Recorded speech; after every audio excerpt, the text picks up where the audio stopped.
Hi there. We are looking at a new gate, gate 2, and we have the first line, which is called intuition.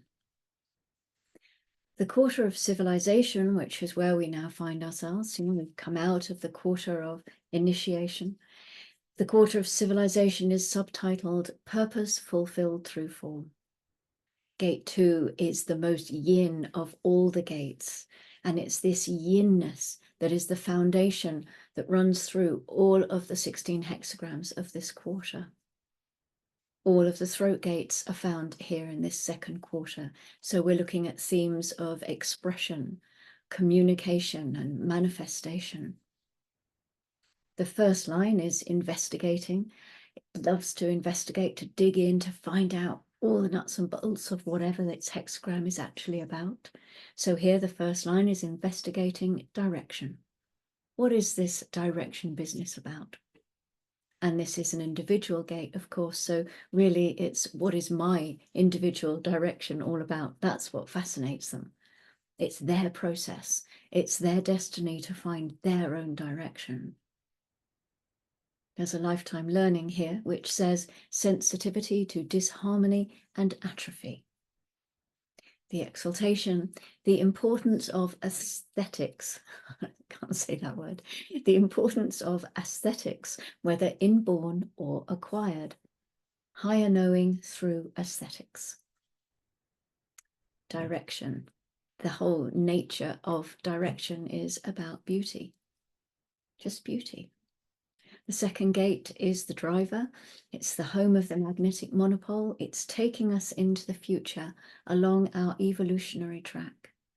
And the basis of the map that gate 2 is following, the foundation of the journey is aesthetics.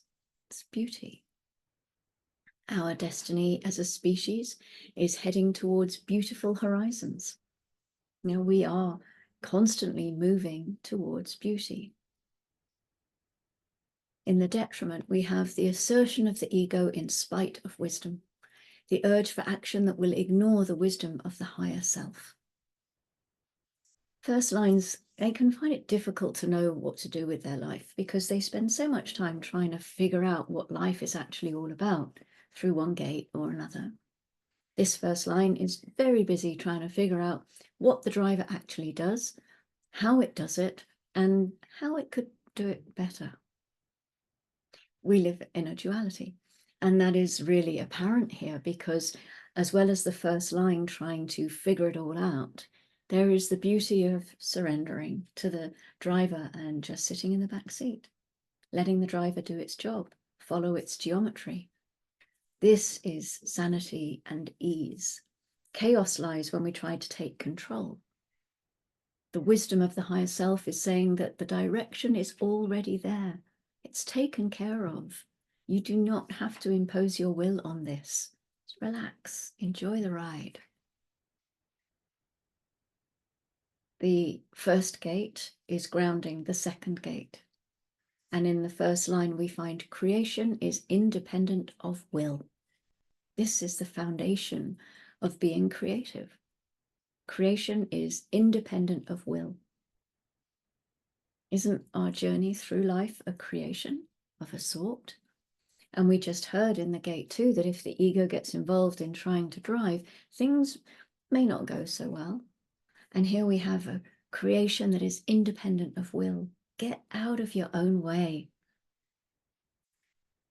Both of these gates, the sun in 2 and the earth in 1, they are individual gates. They are in the G center, the center for love, identity, and direction. They are, of course, both part of the same cross. They're in the Sphinx, the cross of direction. Gates 1 and 2, they bring into the duality of life. They bring it into sharp relief. We have the creative and the receptive. We have the pure yin and the pure yang, the higher knowing and the self-expression.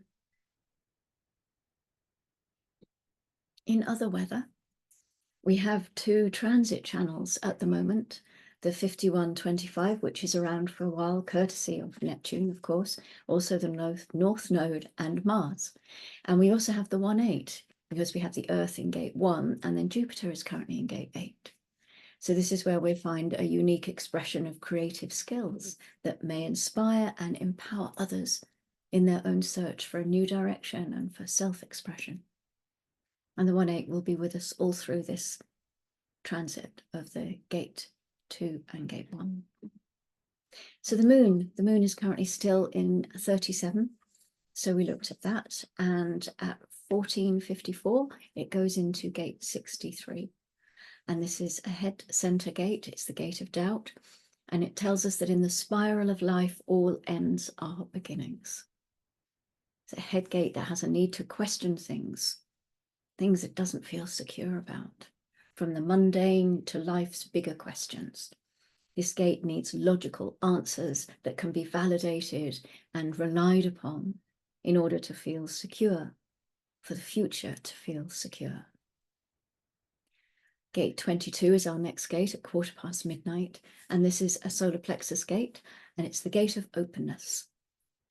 It has a quality of behavior best suited to handling mundane and trivial situations. Timing and mood are very important factors here, with the potential for emotional openness and graceful social interaction that makes one naturally attracted to others, when the timing is correct. Or not. The gate of openness is also the gate of closeness. The gate of grace is also the gate of disgrace. And then at 9:32, so almost tipping into tomorrow's transit report, we have gate 36. Again, in the solar plexus, this is the gate of crisis. This is the rule of cycles in which decline is a natural but not enduring stage.